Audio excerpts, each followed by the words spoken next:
How do I define compassion? I define compassion as someone taking a step back, looking at the situation, seeing the other person's side of it, putting themselves in their shoes, and having a certain feeling about that situation, not being judgmental, but actually looking at their side, trying to evaluate, and to really kind of put yourself in their shoes, see where they're coming from, not be judgmental. Explain what motivates people to act compassionately. I think that very thing, putting themselves in other people's shoes. I think when they see a situation and it's an unfortunate situation, a difficult set of circumstances, something that they can relate to and think, wow, that's not my experience. I wouldn't want that to be my experience. So they kind of like sit back and then they start to think, well, how can I make that situation a little bit better for that individual? Like, what is it that I can do? How can I show them compassion? What things might make it a better situation for them and make them feel better about the situation they currently find themselves in? Describe what factors determine how and when we act with compassion.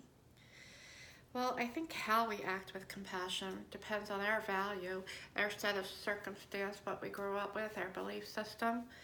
And when we act with compassion, probably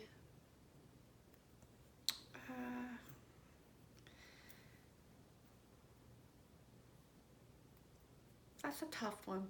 Let me come back to when. But explain if you believe there are any limits to compassion. What are they and why do they exist? I don't feel there should ever be any limits to be compassionate. You should show compassion to every individual, every living being, whether that's human, animals. Like, have compassion, coexist, be peaceful. There should never be any limits. I think the reason limits might exist is simply because of people and their circumstances, what they've been brought up, what they've been taught. They're a product of their environment. They're a product of their family upbringing. But everyone should have compassion for every living thing. You never know what any other individual is going through in their life. You have to step back, be compassionate, try to put yourself in their shoes, and there should never be any limits to coexisting and being kind to one another.